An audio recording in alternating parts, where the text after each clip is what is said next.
Afternoon. Again, I'm Jennifer Homendy, and I'm chairwoman of the National Transportation Safety Board, or NTSB.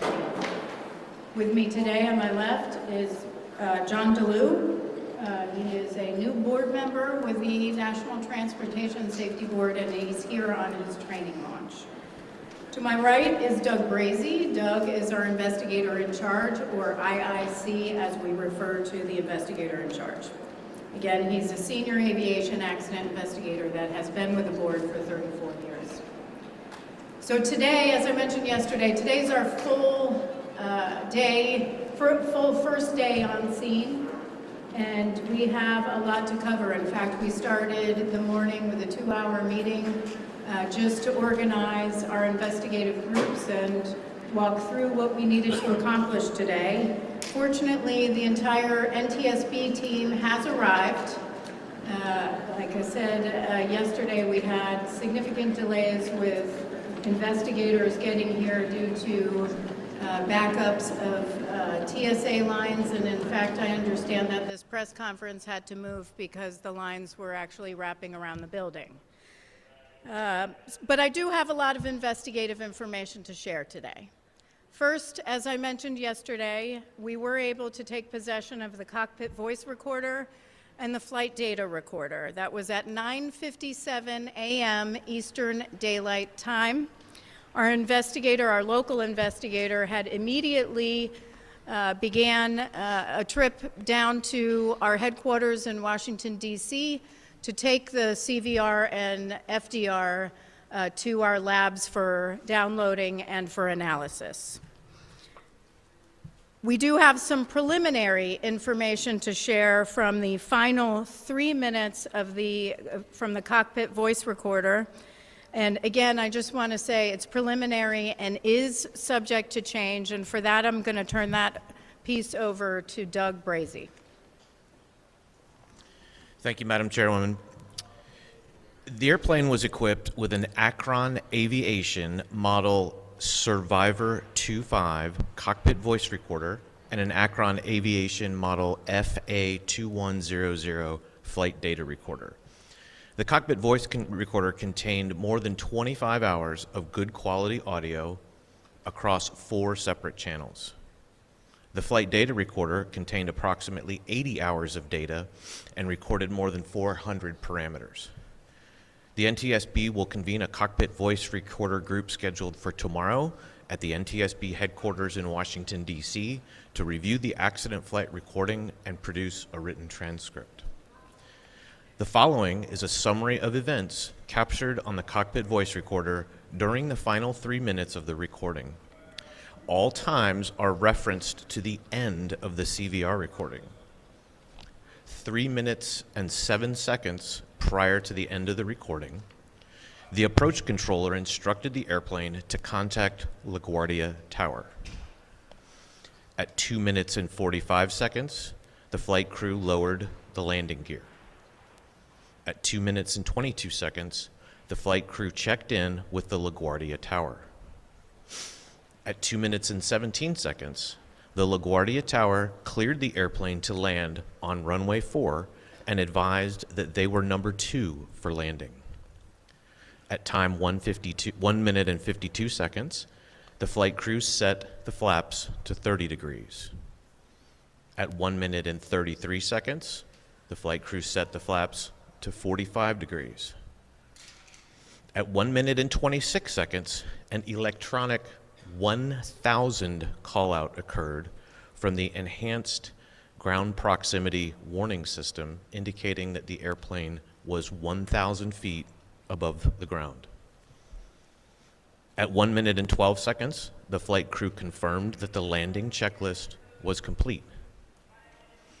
At 1 minute and 3 seconds, an airport vehicle made a radio transmission to the tower, but that transmission was stepped on by another radio transmission, and the source of who made that transmission has yet to be identified.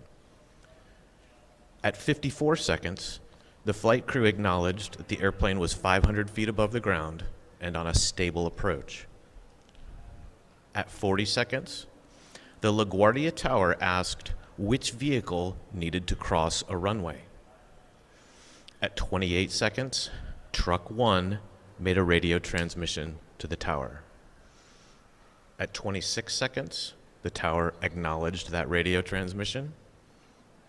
At 25 seconds, Truck 1 requested to cross runway 4 at taxiway Delta. At 20 seconds, the tower cleared Truck 1 and company to cross runway 4 at taxiway Delta. At 19 seconds, an electronic 100 enhanced ground proximity warning system callout occurred. At 17 seconds, Truck 1 read back the runway crossing clearance. At 14 seconds, an electronic 50 callout. At 12 seconds, an electronic 30 callout. And at that same time, the tower instructed a Frontier Airlines flight to hold position. At 11 seconds, an electronic 20 callout occurred. And at 10 seconds, an electronic 10 callout occurred. At 9 seconds, the tower instructed Truck 1 to stop. At 8 seconds, there was a sound consistent with the airplane's landing gear touching down on the runway. At 6 seconds, there was a pilot transfer of controls from one pilot to the other. And at 4 seconds, the tower again instructed Truck 1 to stop. At 0 seconds, the recording ended. Thank you, Madam Chairwoman. Mr. Brazy had mentioned that 6 seconds before the end of the recording, the pilot transferred controls. We do know that the first officer was flying and transferred control to the captain.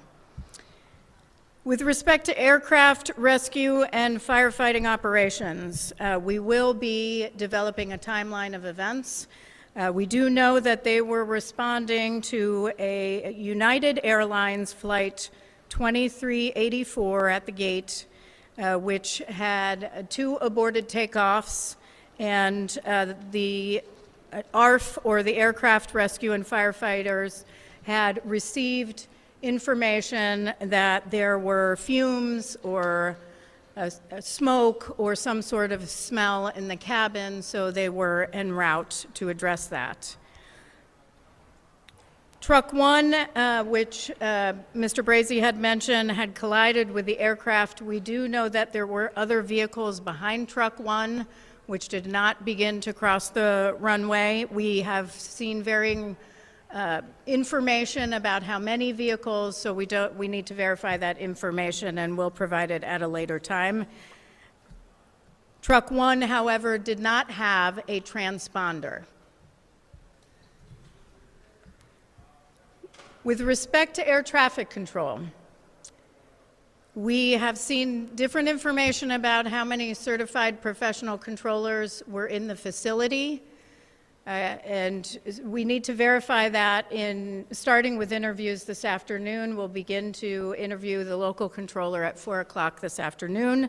We do have logs, but there's also conflicting information, including dates and times on the logs. So now we have to go through that and rectify some of those inconsistencies. We do, however, know that there were 2 people in the cab, 2 people in the tower cab at the time of collision, the local controller and the controller in charge. Again, local controller and controller in charge. For those who may be watching and aren't familiar with aviation, the local controller manages active runways and the immediate airspace surrounding the airport. That local controller had signed on at 10:45, and the shift would have ended at 6:45 a.m. That doesn't mean that he was in position at 10:45, but that he had just signed in at 10:45 p.m. The controller in charge is responsible for safety of operations, all safety of operations. He had clocked in or signed in at 10:30 p.m. and that shift would have ended at 6:30 a.m. Again, that was signing in at 10:30 p.m. The controller in charge was also doing the duties of the clearance delivery position. The clearance delivery controller provides pilots with their departure clearance. It is not clear who was conducting the duties of the ground controller. We have conflicting information. We have some information saying it was the controller in charge. We have some information saying it was the local controller. The ground controller duties are that they manage all aircraft and vehicle movements on the taxiways, and that generally excludes active runways. So these two positions were combined into two positions. And what we do know is that that is in the standard operating procedures for LaGuardia. It's for the midnight shift. It's also common practice across the national airspace where you would have two controllers in the tower cab during the midnight shift. The midnight shift, as a reminder, is one that we have many times at the NTSB raised concerns about with respect to fatigue. Again, I do not know. We have no indication that was a factor here, but it is a shift that we have been focused on in past investigations. Now, we also know, as I had mentioned yesterday, that LaGuardia has ASDX. ASDX is a runway safety system which allows air traffic controllers to track surface movement of aircraft and vehicles. Yesterday, I mentioned that we requested from FAA the ASD replay of the event. That is a replay of the display of information that would have been available in the tower cab. We also asked the Tech Center for the analysis of ASD. Their analysis shows that the ASDX system did not alert. The analysis, and I'm going to quote the analysis here. I will repeat it a second time. ASDX did not generate an alert due to the close proximity of vehicles merging and unmerging near the runway, resulting in the inability to create a track of high confidence. Again, the analysis is, quote, ASDX did not generate an alert due to the close proximity of vehicles merging and unmerging near the runway, resulting in the inability to create a track of high confidence. Now, I saw the replay, and there were two targets, so radar, because there's no transponder, you have radar. So two targets with radar returns on taxiway Delta. What it looks like on a replay are two blobs on taxiway Delta. We also don't see any of them go in front of the plane on the runway. We do also know from the replay that the runway status lights were functioning according to the replay, but we still have to verify that with tech ops from the FAA. Now, I do want to address one thing, which is reports of distraction. I have seen a number of reports from press about distraction, whether there was distraction among controllers. Look, I would caution pointing fingers at controllers and saying distraction was involved.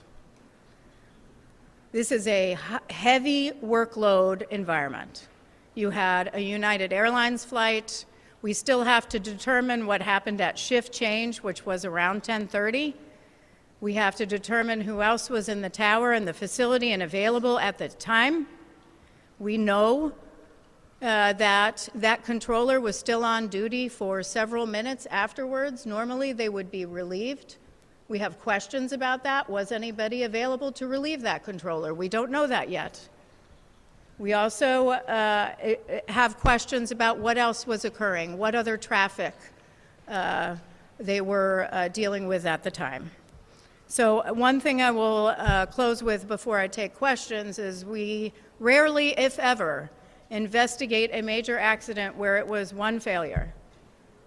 Our aviation system is incredibly safe because there are multiple multiple layers of defense built in to prevent an accident.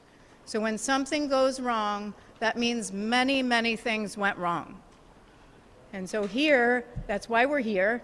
We're here to prevent this from reoccurring, prevent this from happening again. And that's going to take some time. So with that, I will take questions. I ask that you raise your hand, state your name and your affiliation.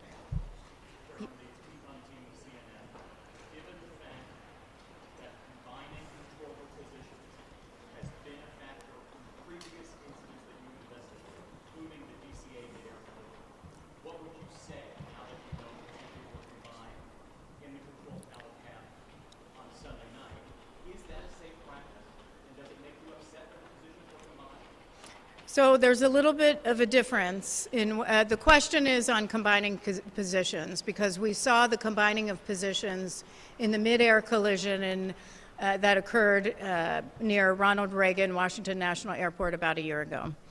Our understanding right now, and again, this is preliminary and subject to change, our understanding is that in the DCA mid-air, there were procedures followed, a list like traffic volume, staffing available, training, workload that was considered in order to combine positions like the helicopter position and the local control position in DCA.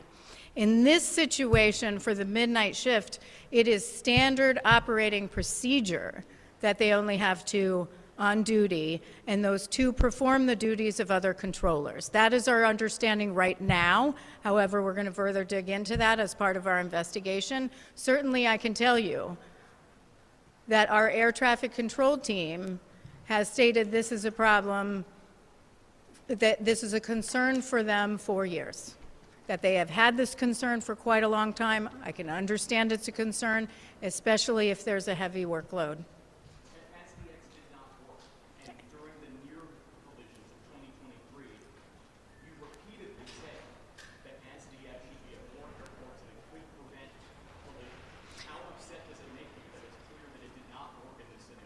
Well, the question is, how upset does it make me that ASDX didn't work? Because we've repeatedly recommended that ASDX work. Well, in order for ASDX to work well, you have to know where ground vehicles and aircraft are.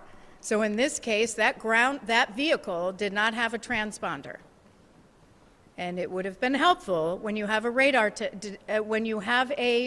radar target. It does not provide you with the information that you need like it would for an aircraft as a controller. Yes. Jackson Crosco with Global News Canada. Is there any indication from the voice or data reporters that the pilots saw the fire truck or where they were going from? Is there any indication from the CVR that the pilots saw the fire truck on the runway? I don't have information at this time on that. However, we are doing further analysis on our cockpit voice recorder. We have a group that we have formed that will analyze the CVR, and part of when they analyze is they will talk in the group about what they're hearing, what they've heard, any sort of background noises, and we'll provide a transcript, and then we'll release that publicly, so we'll know more then.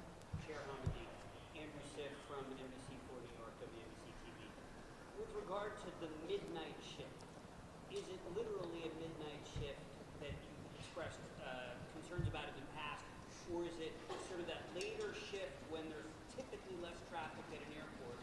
The reason I ask it is around this time, late at night on a Sunday night at LaGuardia, there's still lots of arrivals. To that degree, does that raise questions about the protocol and staffing here at this airport?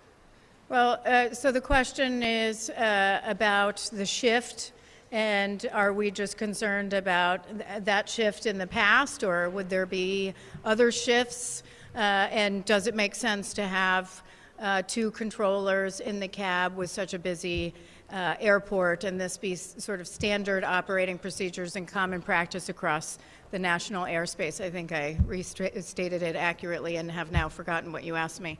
But on your standard operating procedure, on the standard operating procedures, look, LaGuardia is 900 flights, I believe, per day. That's pretty substantial. It's not the same as other airspace or other airports across the national airspace. That's certainly something we will look at as part of this investigation. How that would that make sense? You know, why would that make sense at LaGuardia? We will, that is part of our analysis in this investigation. And what was the other one? Oh, on the mid-shift, we have identified the mid-shift generally as concern in other investigations, largely due to fatigue, because it spans that time frame at your circadian low during your the day when you're most fatigued. Yes.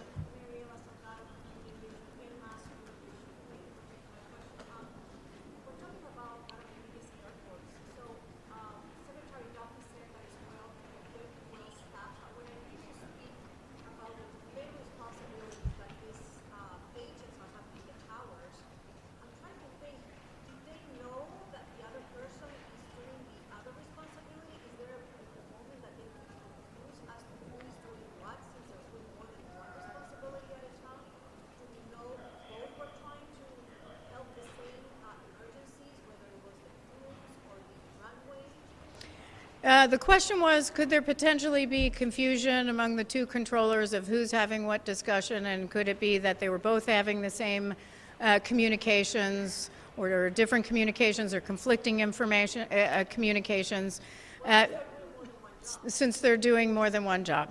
I can't answer that right now, because that's something we have to investigate as part of this accident scenario. Those are the exact types of questions that we'll ask when we interview the controllers, both the two that were in the cab at the time and the other controllers that may have been on duty, either and include previously or after that. One thing I want to do is come back to something that Pete asked about, which is controllers and the information they should have, and ASDX and our past recommendations. Controllers should have all the information and the tools to do their job.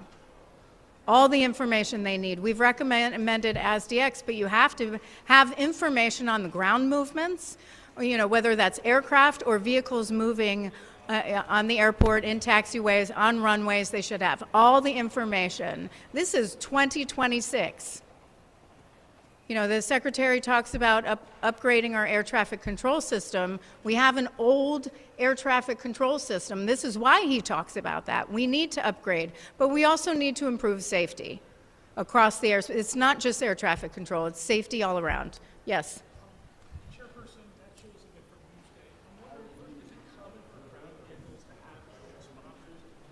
And second, what does it mean that a radio transmission was stepped on? Okay. With respect to transponders, the question is it common for ground vehicles to have transponders? I don't have the latest figures on that. I would suggest speaking with the Federal Aviation Administration on that, or you can contact Eric and we'll get back to you on numbers. Should they? That's something we'll determine as part of our investigation. I will tell you that not having a recommendation, yeah, they should. Even though we don't have a recommendation, air traffic controllers should know what's in, you know, before them, whether it's on airport surface or in the airspace. They should have that information to ensure safety. Now, that's not an NTSB recommendation, so I want to be clear. But it could be. We don't know. And your other question on stepped on, the communication was stepped on, it means it may have been a mic key or some sort of interference or interruption of the transmission. Because somebody else on the other, why would that be significant? He was asking the question on what does stepped on mean with respect to communications. That would be significant because that would mean that somebody may not hear the other part of that communication. Yes, sir? No. Oh, go ahead. Does the data recorder give any indication that pilots make any attempt at evasive action? And you're probably asking about the flight data recorder. We don't have information, the download from the flight data recorder yet. That group, I believe, is getting together today to start going through the data. We do have good data, but they're going to start looking at it today, and we'll provide further information down the line. You and then you. Similar to that question, Dave Schwicker, New York Times. Was there any evidence that the truck tried to swerve or brake crossing the runway? I'm sorry, I didn't hear you. Can I confirm the names of the pilots who passed away? No, I would refer you to the New York City Chief Medical Examiner. We don't confirm any fatalities, injuries, or names. And your other question? With respect to the truck, did the truck turn and brake? I've probably seen the same CCTV video that you have. We have to do some further investigation on that, including interviews of both firefighters that were on board. And then right here.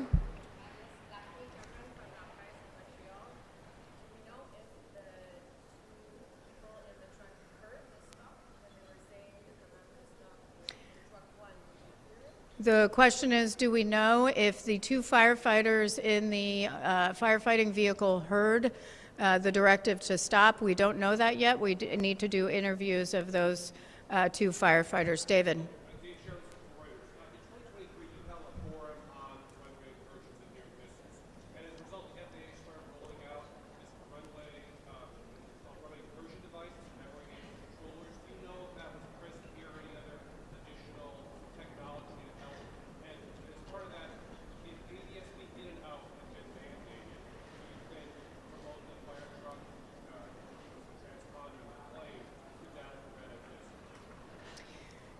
The first question on other technology that would have been available to alert to the controllers, I don't have that to provide at this time. Our investigators have to begin their analysis. Again, this is our first full day on scene, and we're not even through the day, but we will have more information on what types of technology might have been available to them. The second question is on whether ADSB in and out would have helped prevent this. I would just caution, and I've heard the discussion on ADSB in and out with respect to this particular collision. It happened very quickly. And we need to match up times. We need to look at visibility with respect to the airplane coming in and look at the movement and visibility of those in the truck. So we can't say at this time whether that would have made a difference or not. Thank you. Chair. Can I ask one question about the transponder? One question. Any indication as to why truck one did not have a transponder when other trucks did in that caravan? And let me clarify. The question is on transponder on that truck. We have no indication there were transponders on any of the trucks. But there are transponders on other trucks at other airports, across the nation. In this case, they did not have transponders. Thank you.